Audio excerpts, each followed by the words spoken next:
Salut chers amis culturels et bienvenue sur la chaîne 100% Culture, Congo Culture TV, qui vous présente ce jour à la rencontre d'eux.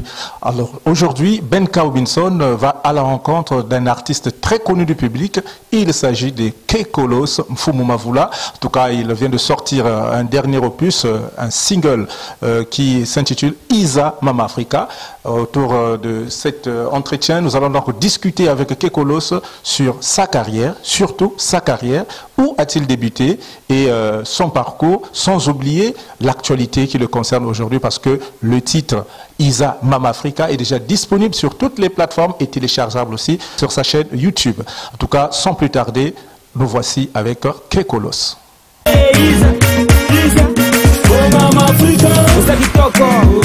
Attirant tout par tous les mecs baves comme des chiens aux ananzoto. Dengo baro la loquette au malembe, tu fais ça bien. Tango la malemba. Bonjour Kekolos. Alors, nous sommes donc venus à votre rencontre pour parler de vous et de votre dernier album, notamment le single sur le marché, Isa Mama Africa. Mais avant tout, est-ce que vous pouvez vous présenter aux téléspectateurs de Congo Culture? Qui est Kekolos? Ouais, Kekolos est un artiste rappeur, polyglotte parce que je fais ma musique en beaucoup de langues, et polyvalent parce que je rappe dans divers sons. Et Kekolos aussi, c'est un père. Kekolos, c'est un frère. Kekolos, c'est cet artiste qui fait ce que le pays ou la culture congolaise a de l'avant. Vous voyez déjà ma coiffe, je signifie déjà que je suis un patriote qu'il faut, et je suis un nationaliste. Dans ma musique, vous allez retrouver la tradition, c'est vrai, c'est le hip-hop, mais on mélange avec ce que vous allez trouver chez nous, donc l'originalité, linguistiquement parlant, et les mélodies qu'il faut. Bon, donc, de toute façon, avec des questions que M. Benka va me poser, vous allez découvrir qui est vraiment Kekolos. Je vous signale déjà que le nom de Kekolos, c'est deux noms abrégés, Kennedy Kukola, qui sont mes vrais noms, qui fait, voilà, qu'on a Kekolos, que je traduis comme la clé colossale de la musique africaine.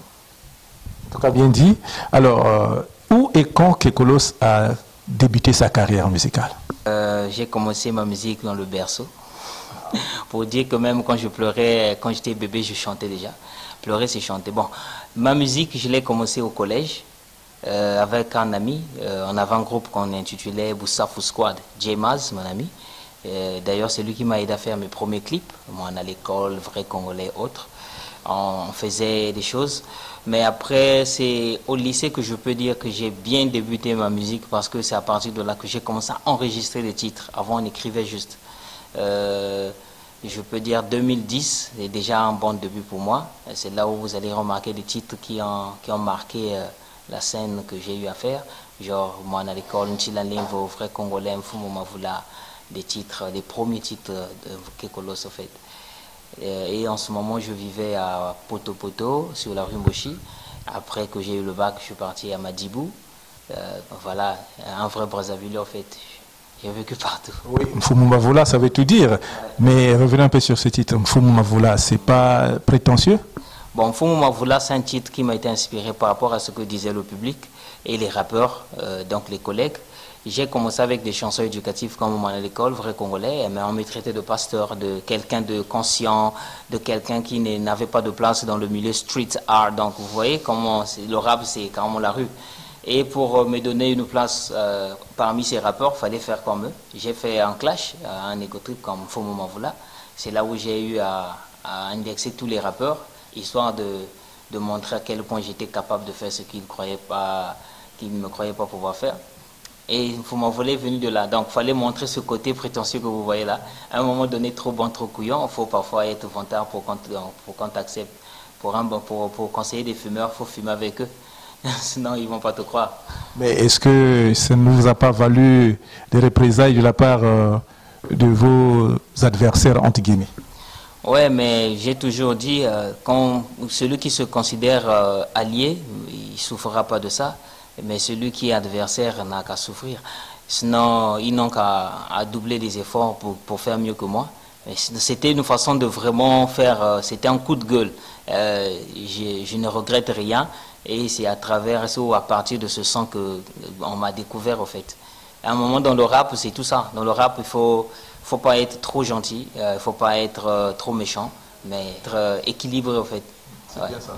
Alors, Kekolos aujourd'hui est déjà à combien de titres enregistrés? Et si on peut déjà revoir tout cela en termes d'albums? J'ai beaucoup de titres. À mon actif, je peux compter plus de 100 titres. Déjà, mes 3 albums, Conseil ton ami, Héros national et Étoile filante, c'est 15 titres chaque album. Donc là, on peut déjà compter 45. Si on prend des maxi singles, donc je prends plutôt des mixtapes de Mfumavula, c'est en 3 vols. Mfumavula vol 1 à 8 titres, Mfumavula vol 2 à 12, Mfumavula vol 3 à quelque chose de, je crois, 15 comme ça, ou voilà, plus. Donc, et sans compter ce que j'ai fait à mon ancien label One Mic, j'ai fait beaucoup de compilations, j'ai fait des maxi singles comme RAP, là où j'ai défini le rap, Rhythm and Punchline, selon moi.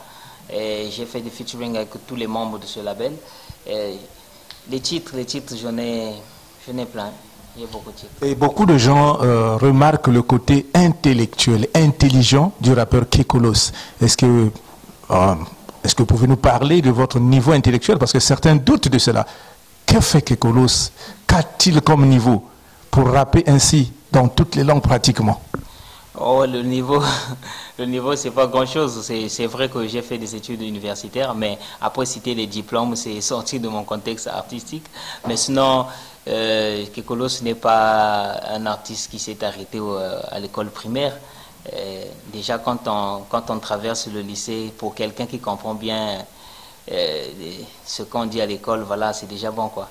Et je rappelle toujours à ceux qui veulent faire la musique, moi j'ai pris la musique au sérieux après avoir eu mon bac.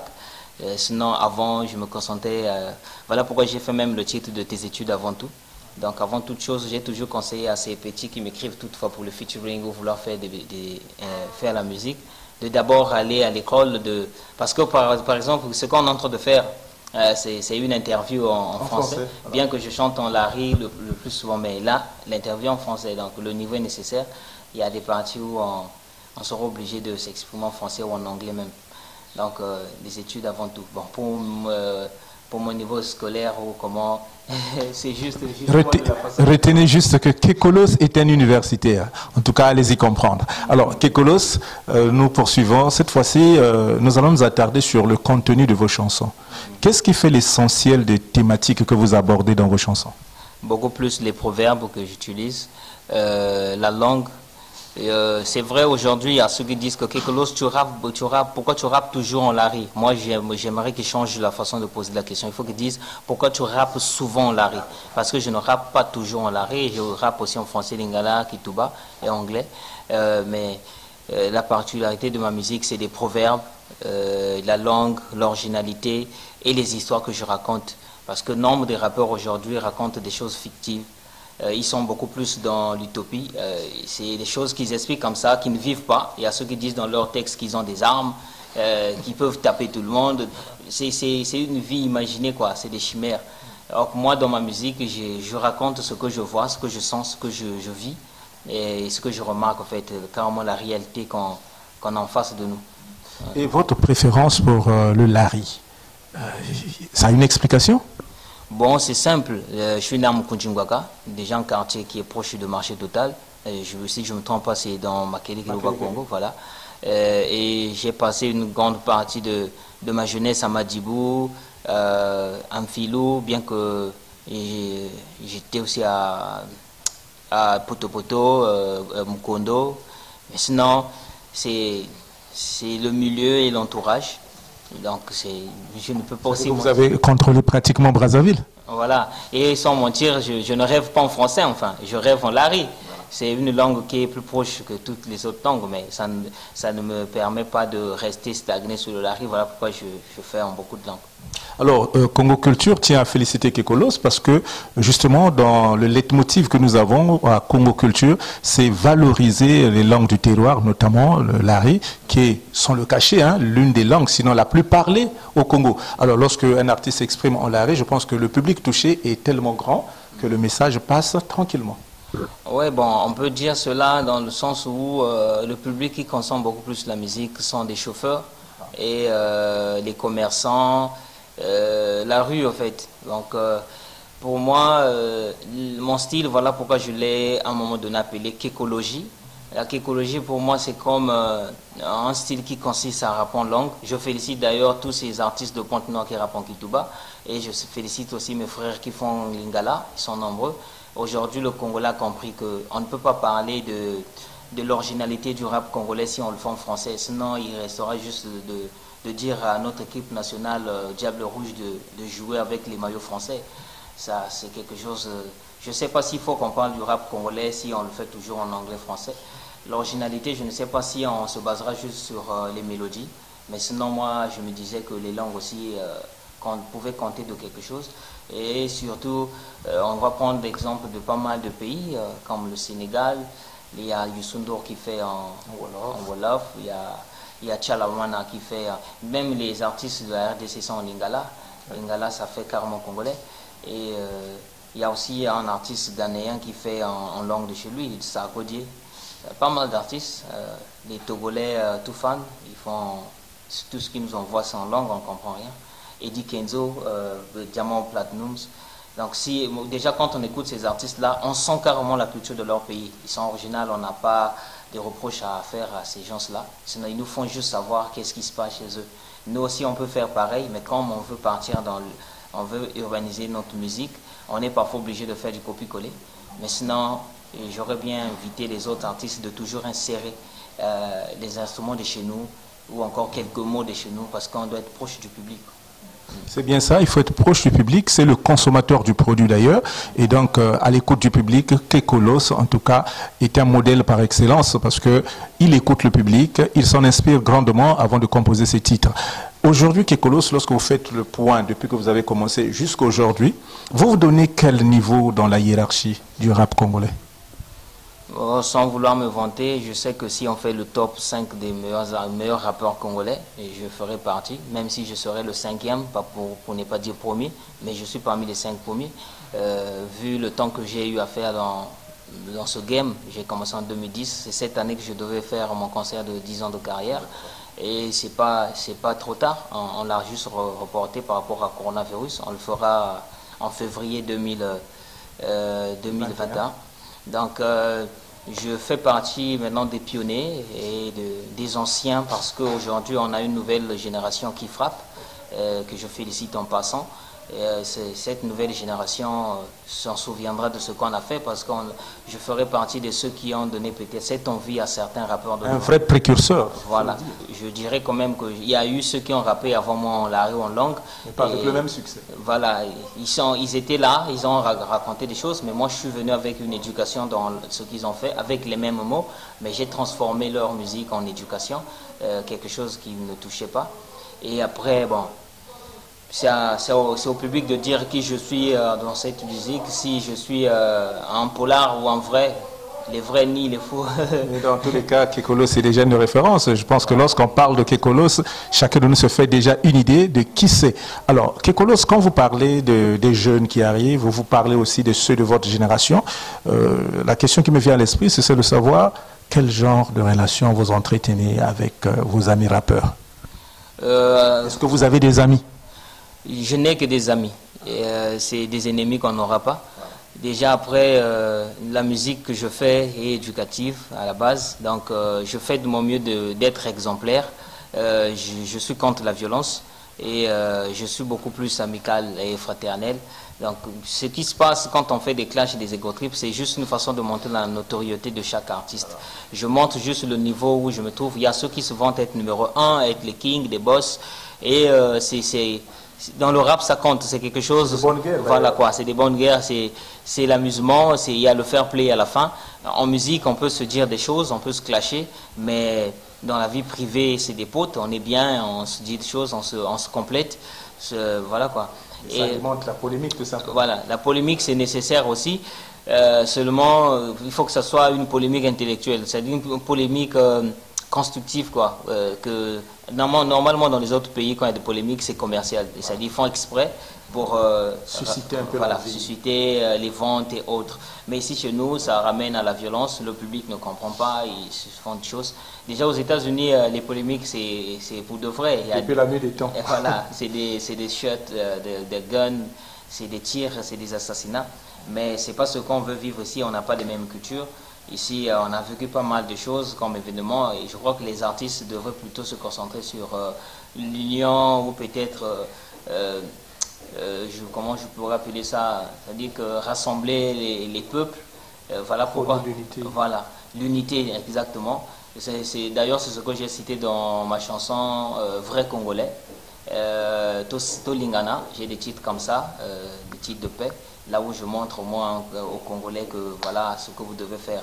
Un vrai Congolais, celui qui connaît l'hymne national. La Congolaise, je lui chante au rythme passionnel. Un vrai Congolais, celui qui hisse bien son drapeau. Vert, jaune, rouge, accroche au main, regarde là-haut. Un vrai Congolais, celui qui supporte les diables rouges. Victoire ou défaite dans les gradins, on bouge. Un vrai Congolais, celui qui défile le 15 août. L'indépendance du pays, mes frères, soyons debout. Un vrai Congolais, obéir à son président, père de la nation, respect son excellence. Voilà, c'est des messages comme ça, de conscientisation, de moralisation, voilà. Mais à côté de tout cela, il y a l'enseignement, il y a la moralisation, comme vous le dites, mais Kekolo, c'est aussi la dénonciation de certains faits. Ouais, ça ne vous pose pas problème autour de vous? Non, mais... Vous dénoncez ces choses qui sont vécues au quotidien. Oui, mais la musique, c'est tout ça. Un artiste peut remplacer beaucoup de personnages. Un artiste peut remplacer un parent, un artiste peut remplacer un professeur, un pasteur, aussi...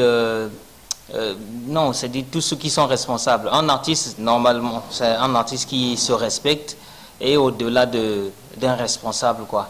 Parce qu'à un moment, il faut qu'on aide un peu ce peuple qui se plaint. On est là à faire des choses à leur place. En tant que porte-parole. Voilà, ils parlent, on ne les écoute pas, mais par notre musique, on peut écouter. Par exemple, la chanson de Nsaki Salou, où j'ai fait comprendre qu'on ne devait pas tous compter sur la fonction publique. On pouvait bien créer nos boulots. Pourquoi moi, je suis pas fonctionnaire, je suis musicien. Et je fais avec ce que je peux. Donc, c'est à tout le monde de croire en ce qu'il peut faire.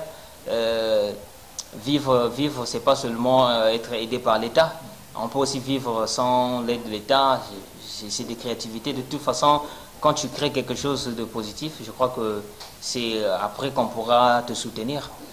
Donc, chanter ce que la population vit, c'est carrément la vraie musique. Voilà pourquoi je félicite toujours les reggaeman et les artistes engagés. Voilà. Même après, c'est juste quand la musique se mélange trop à la politique, voilà. Ça devient un problème, tu deviens un opposant. Mais sinon, un artiste doit toujours être arbitraire. Toutefois, ce n'est pas l'État qui a faute, toutefois, ce n'est pas la population qui a faute. Il faut être au milieu de ces deux cas pour montrer vraiment l'harmonie et la synchronisation de ce qu'on peut vivre dans la société. En tout cas, c'est bien dit l'artiste.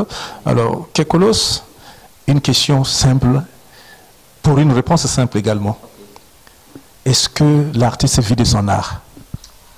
Vivre de mon art, je dirais non. Parce que la musique que je fais, surtout si j'ai dit que j'ai plus de 100 titres à mon actif, je devais avoir des châteaux et des voitures. Déjà dans les autres pays, là où la culture est respectée, avec une seule chanson, tu te fais de l'argent. Ici, la faute, j'accuserai personne. Seulement, on est tous responsables. Je ne sais pas si je ne fais pas une bonne musique. Je ne sais pas si c'est le public qui ne sait pas consommer ce qui est congolais. Je ne sais pas si c'est des festivals que l'État n'arrive pas à mettre sur place pour que notre art soit connu. Déjà, les médias, on en a pas assez. Comment faire connaître les artistes à l'extérieur si on n'a pas assez de médias? On n'a pas d'émissions typiquement musicales. C'est grâce à vous maintenant qu'on pourra nous découvrir. Sinon, en ce moment, il y a quelle chaîne télé? Il n'y a pas de suivi médiatique, de chaîne télé spécialement musicale, on n'en a pas. Et on a du mal à vivre de notre art parce que déjà les cachets lors des concerts, c'est pas vraiment ça. Quand on a une équipe managériale de plus de 10 personnes et que vous avez un cachet de 200 000, je ne sais pas si vous allez repartir avec 10 000 francs chacun. Ça ne répond pas à ce qu'on veut en fait. Parce que déjà pour faire un clip, nous on dépense les 300 000, même 1 million pour un clip. Vous invitez les danseurs, vous invitez tout le monde dedans. Même les figurants doivent être récompensés. Exactement, surtout Maman Africa, vous allez remarquer tout ce qui est à l'intérieur, même les tenues on les consomme. D'ailleurs, on vous voit en tout tenue. ça, c'est de l'argent. Et ce qu'on reçoit en retour ne tient pas, ne répond pas à ce qu'on dépense. Du coup, dire qu'on vit de la musique ou je vis de ma musique, c'est pas trop ça. Sinon, mais je manque pas de volonté, je continue, je me dis que plus tard ça ira. En fait, des choses, c'est la détermination qui joue dans tout ça. En fait. Mais est-ce que Kekolos est affilié au BCDA, Bureau congolais de droits d'auteur? Oui, je suis inscrit. Je suis inscrit et c'est depuis, je crois que depuis 8 ans déjà, ou depuis la sortie de mon premier album, quand c'est ton ami en 2014. Ouais. Et qu'est-ce que vous pensez de cette structure? Bon, mais je ne sais pas comment ça se passe dans les autres pays, mais sinon même pendant cette crise de Covid-19, mon souhait était de recevoir quelque chose d'eux, vu qu'on n'a plus de prestations, on n'a plus d'activités culturelles ou scéniques, on aurait dû nous doter de quelque chose de leur part par rapport à la musique qui est jouée de partout. Il y a des chauffeurs qui jouent notre musique, il y a des boîtes, il y a des bars et autres. C'est complémentaire, c'est bien, c'est même nous-mêmes qui voulons que ça soit joué, mais BCDA à leur niveau pouvait quand même faire un travail d'accompagnement à nous autres, c'est les artistes, pour gagner quelque chose de cet art. Malheureusement, je ne sais pas s'il y a des artistes qui ont reçu quelque chose pendant cette crise. Et c'est déplorable. Je ne pense pas, sinon on parlerait de 2 poids 2 mesures, parce que tout le monde est artiste, tout le monde est affilié, il n'y a pas de raison que certains reçoivent et que d'autres n'en reçoivent pas. Mais Kekolos, l'actualité en ce qui vous concerne aujourd'hui, c'est la sortie de votre single Isa Mama Africa, depuis le 10 décembre. Exactement, le 10 décembre, c'était la sortie officielle du clip Isa Mama Africa. Et l'audio aussi sur les plateformes distribuées par Believe Digital, et le clip est déjà sur YouTube. Donc Isa Mama Africa, c'est un clip où c'est une chanson où je parle de la femme africaine, je souligne un peu leur beauté, ceux qui en bien et en mal, voilà. La beauté de la femme africaine, vous savez ce que c'est, beaucoup plus naturel et tout. Avec des formes généreuses, voilà. Comme vous les avez mis en valeur dans le clip. Exactement, je les ai bien habillés aussi, à un moment ils sont tous en panne. C'est une façon de dire qu'on a aussi ce côté poli, où j'ai ce côté, comment je veux dire, on est propre au fait dans notre tenue de chez nous. J'ai mélangé, j'ai mixé les tenues pour voir à quel moment vous pouvez préférer la femme africaine. Sinon la chanson dit tout, Isa Mama Africa, Isa c'est en langue, ça signifie viens.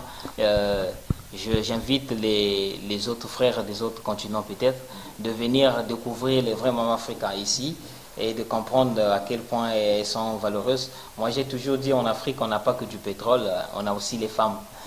Venez prendre les femmes au lieu de prendre notre pétrole. Alors, lorsque vous parlez de la femme dans cette chanson, quelle est l'image que vous renvoyez de cette femme? La femme, c'est déjà la Maman Africa, c'est une femme qui s'est préparée. Ce que j'ai dit à la fin du deuxième couplet, Oya Lambaka bien, Oya Kumbaka bien. Donc c'est une femme qui s'est préparée. Kumbala, une femme capable, quoi. Voilà, une femme qui sait faire des choses, parce que la femme africaine, c'est celle qu'on voit beaucoup plus au champ. Voilà. C'est le prototype. Voilà, c'est une femme travailleuse, c'est une femme qui produit, c'est une femme qui sait prendre soin d'une famille, une femme compréhensible. C'est pas une femme qui se limite par des choses luxueuses, et voilà. C'est une femme qui pense, qui emmène une famille au-delà des limites, des crises et autres. Une femme complémentaire à son mari. C'est une femme qui complète ce que son mari n'a pas pu avoir. Et c'est la femme africaine en fait. C'est cette femme forte, nos mémés surtout. Et j'ai fait cette chanson pour rappeler à la nouvelle génération les limites que nos femmes d'aujourd'hui ont par rapport à ce que nos mémés ont eu à faire, pour ne pas dire nos mamans, parce que nos mamans sont carrément au milieu de 2 générations. Voilà, je préfère prendre nos mémés parce qu'elles étaient compréhensibles et très obéissantes, et avec des comportements moins gênants aujourd'hui. Mais est-ce que vous ne pensez pas qu'aujourd'hui, dans la musique, le rythme et la danse a pris le dessus sur le texte? Oui, c'est aussi un art qu'on veut mettre en avant. C'est un art dans l'art. La danse pour la musique, c'est comme je dirais, c'est comme l'annonce d'une pluie. Et la danse, c'est comme les nuages, quoi, l'orage. La danse doit être là où il y a la musique, parce que c'est comme ce qu'a dit Platon. S'il faut connaître un peuple, il faut écouter sa musique. Je sais qu'il parle de la culture. Une bonne musique africaine sans danse de chez nous, c'est incomplet. Ouais, c'est incomplet. Il faut qu'il y ait la danse. C'est vrai, à un moment, c'est juste parfois un son. L'artiste n'a pas mis beaucoup de mots, mais la danse donne une image de ce qu'on chante. Par exemple, la danse contemporaine, c'est ça en fait. Et puis les danseurs, c'est aussi des artistes à part entière. On a parfois les mêmes cachets lors des spectacles. Hein. Il y a des groupes de danse qui prennent les mêmes cachets que les artistes. Ils font aussi un grand travail de oui, c'est aussi des têtes d'affiche à un moment. Exactement. Donc c'est tout ça. Alors aujourd'hui, c'est la guerre des vues sur YouTube. Isa Mama Africa est sorti et nous sommes pratiquement à la 2e ou la 3e semaine. Quand vous vous asseyez pour faire le point et le compte, nous sommes à combien de vues? On est à 10 000 vues. 10 000 vues. Et ça se passe naturellement possible. On n'est pas là à faire des choses comme on dit. Voilà. Booster, on peut booster, on en a envie, on le fera. Booster, c'est juste une façon de montrer aux autres pays, voilà ce qui se fait chez nous. C'est des choses établies sur Internet pour gagner en audience. Voilà, pour élargir en fait l'audience, quoi. Mais sinon, à part le boostage, on sait qu'il y a d'autres trucs qui se font. Mais sinon, je préfère faire ma musique, être sûr d'un public donné, parce que je ne pourrais jamais comprendre des publications qui pourront avoir 15 000 likes et 2 commentaires. Ça serait faux, on comprendrait que c'est pas du vrai. Donc je suis un artiste qui travaille la notoriété petit à petit grâce aux stratégies de mon manager. C'est un nouveau manager que j'ai. C'est pas le même manager que j'avais avant. Voilà, vous allez remarquer la différence d'hier et aujourd'hui. J'ai changé des choses, j'essaie d'écouter, je suis têtu de nature, mais je m'améliore au fur et à mesure que on me fait comprendre des choses. Bien Manos, je suis sûr que c'est un manager connu de beaucoup d'artistes.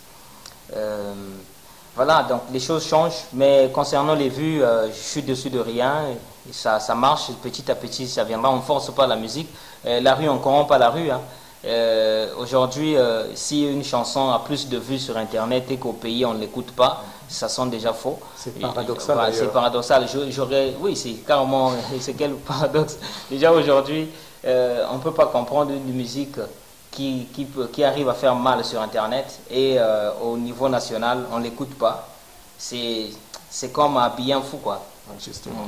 Alors aujourd'hui, le débat des vues, c'est vrai, on peut en parler, mais l'artiste reste collé à la scène. Et cela vous manque depuis bientôt 9 mois. Vous venez de larguer un single sur le marché, mais que vous n'avez pas la possibilité de faire la promotion. Comment est-ce que vous gérez cette situation un peu difficile, qui vous met un peu en difficulté, parce que c'est pas facile hein, de mettre sur le marché un disque, mais de ne pas prester pour essayer de vendre cela. Exactement. Ouais, c'est pas facile. Depuis cette histoire de coronavirus, les artistes, je parle pour tous les artistes, c'est pas la joie. Bravo à ceux qui arrivent à décrocher des contrats par-ci par-là.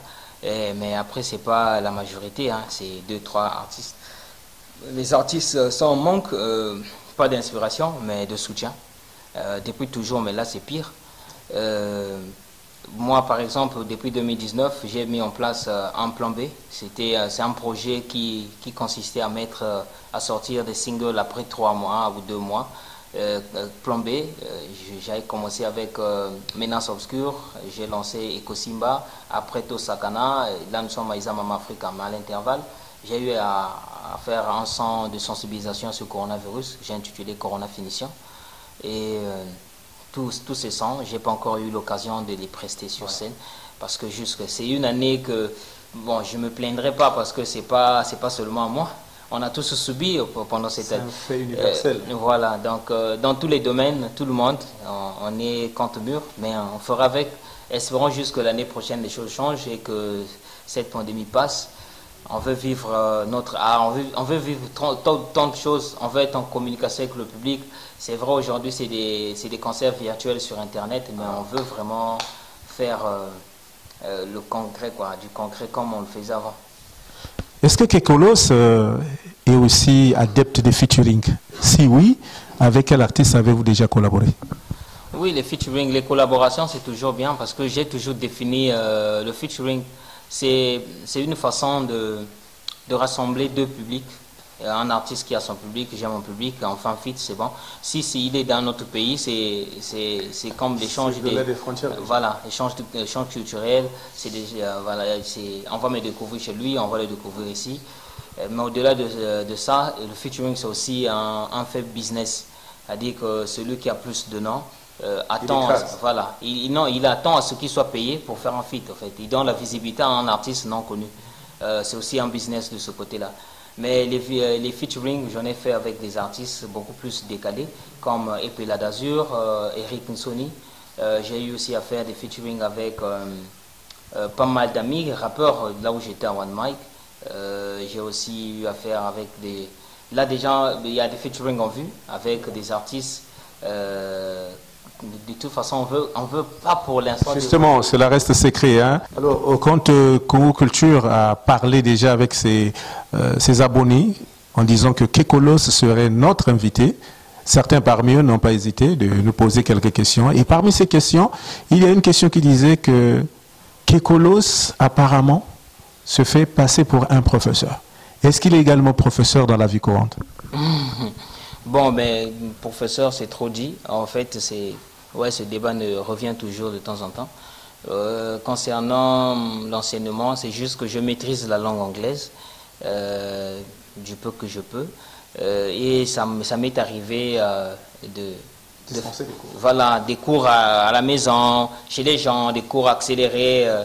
Mais sinon, professeur à une école, non. C'est juste, voilà, il m'arrive par exemple, quand j'étais à Madjibou, les jeunes du quartier aimaient bien la langue. J'ai eu à les rassembler, donner des cours, transformer mon quartier en un truc comme Angleterre, voilà. Voilà. Sinon, les cours accélérés, j'en ai donné aux responsables, des diplomates italiens, des commerçants sénégalais, maliens, ivoiriens, surtout quand j'étais à Poto-Poto. Mais c'est pas vraiment ma profession, mais ça me fait rien, ça me plaît même comme considère professeur. Déjà, ça montre à quel point je suis responsable et oui, je suis mature, c'est beau. Voilà, c'est donc connu et Kekolos l'assume. Kekolos, professeur entre guillemets, si vous avez des difficultés, n'hésitez pas à contacter l'artiste en passant par Congo Culture, bien entendu. Alors, avant de terminer, Kekolos, une question sur l'organisation de la culture au Congo, notamment de la musique. Si vous avez des propositions à faire pour l'amélioration ou l'assainissement de cet environnement culturel, lesquelles ferez-vous? Bon, je l'ai dit sur Twitter aussi. Si j'avais les moyens ou si j'étais producteur, j'aurais initié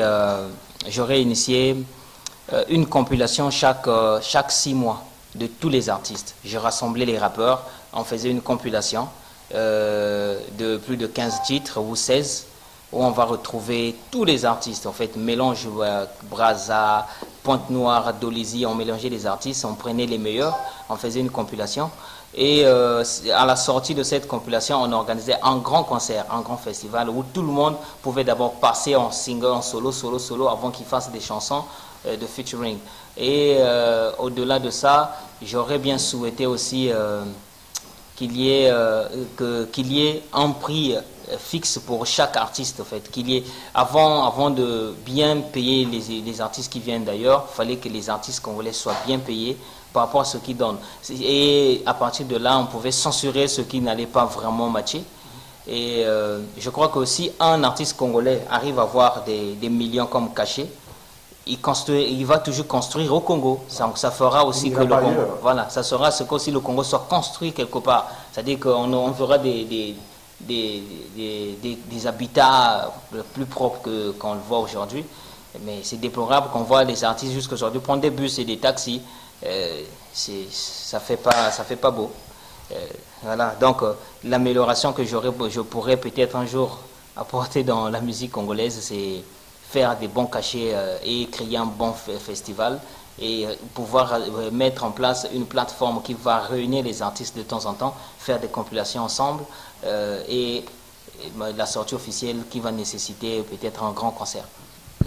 Je ne vous l'apprends pas, mais Brazzaville, c'est la capitale de la musique africaine, à travers le festival panafricain de musique, connu plus sous le nom de FESPAM. Est-ce que vous pensez que le Congo tire profit du FESPAM? Bon, le FESPAM, déjà moi, j'ai presté au FESPAM en accompagnant un groupe américain, Shannon Land and the Dogs, mais après... il y a ceux qui ont presté à ce festival qui se vantent avoir presté. Déjà, quand on voit un artiste se vanter qu'il a presté au festival, ça montre que c'est un festival qui est difficile pour les artistes congolais. Alors que normalement, c'est un festival où tout le monde peut avoir accès et facilement et tout. Mais si déjà qu'il y a 2, 3 artistes seulement qui arrivent à prester à ce festival, il y a un problème. Et j'ai déjà presté à ce festival. C'est vrai que c'était... via ce groupe Charlene Lone Dogs, c'est un groupe américain que l'ambassade avait reçu en ce moment-là. Il n'y avait pas des artistes qui pouvaient communiquer avec eux directement en anglais. Et j'étais le seul qui avait pu le faire. Voilà, on a fait un truc. Mais rien qu'en les accompagnant, j'ai reçu quelque chose qui pouvait me permettre de respirer une semaine. Bon, si seulement on pouvait permettre les artistes de prester exactement, c'est-à-dire directement à ce festival et avoir un bon cachet comme ceux qui viennent d'ailleurs, je crois que c'est des conseils que je note, on discute un peu, je fais parfois semblant de riposter négativement à leurs remarques, mais c'est une façon de sortir ce qui cache en eux, et ça fait que je note et tout. Mes vrais conseillers, c'est mes fans, on est complémentaires, je ne peux rien faire sans eux, et je crois que ma musique plaît à tout cela. Donc le dernier mot, c'est juste faire appel à tous les fans de toujours me soutenir, de m'accompagner sur ma page Facebook, ma chaîne YouTube, mon compte Instagram et pourquoi pas Twitter, de toujours être à jour, parce qu'aujourd'hui, il y a ceux qui disent que Kekolos ne chante plus. Non, c'est juste qu'il y a des choses qui ont changé. Avant, vous aviez la facilité d'avoir mes chansons gratuitement au marché total, par-ci par-là. Le monde change, tout mouvement, tout changement. Là, pour avoir ma musique, c'est des ventes en ligne. C'est vrai, on n'a pas tous l'Internet. On verra dans quelle mesure vous aurez des chansons facilement sur le terrain ou sur le territoire national. Et je remercie en passant aussi les mécènes qui m'accompagnent de temps en temps. Là, je pourrais citer YMC Alpha 8, le modèle congolais par excellence. Je peux citer Claude Normand Babindamana, le boss d'Acapulco, mon manager Bien-Aimé Manos, Bien-Aimé Abogé. Voilà, en passant, je salue toute mon équipe managériale parce que si je cite tout le monde là, c'est tout le Congo. Je vous remercie aussi pour cette initiative de m'interroger devant vos caméras, histoire de faire comprendre aux gens que voilà Kekolos là où il est aujourd'hui. Quoi d'autre? Je remercie tous les Congolais et ma mission actuelle, c'est faire connaître ma musique au niveau international. Je sais que ma musique est écoutée ailleurs, mais c'est les Congolais qui écoutent. Cette fois-ci, je veux que les étrangers écoutent aussi ma musique. Donc, si quelque part on remarque que la musique de Kekolos devient un peu plus en français, qu'on ne dise pas qu'il a perdu l'originalité, mais c'est juste que je veux faire comprendre ce que je vous ai déjà fait comprendre à ces peuples-là qui ne comprendront pas nos langues. Voilà, le Kekolos d'aujourd'hui. Merci beaucoup l'artiste. En tout cas, nous étions avec Kekolos Mfumu Mavula qui nous a reçus chez lui. Nous étions à sa rencontre. Vous avez suivi les péripéties de sa carrière depuis le début jusqu'à aujourd'hui où il revient sur scène avec Isa Mama Africa. Vous pouvez d'ores et déjà aller sur toutes les plateformes, télécharger ce tube qui était vraiment très attendu, mais qui, je vous le rappelle, est un titre culte parce que je l'ai suivi. C'est vraiment un message très fort à l'endroit des mamans et surtout des conseils gratuits pour les jeunes filles d'aujourd'hui. Et Kekolos ne va ménager aucun effort pour rester droit dans ses bottes en ce qui concerne l'éducation de la population congolaise. Merci de nous avoir suivis. Nous sommes arrivés à la fin de cette émission. Je suis Ben Kaubinson. Je dis merci à toute l'équipe qui m'a accompagné. Je pense donc à Pei Malachi et aussi à Rude Massamba qui était derrière la caméra et à la réalisation de cette émission. Je vous dis au revoir et à nous revoir la semaine prochaine avec un autre invité. Nous irons à la rencontre d'un autre artiste.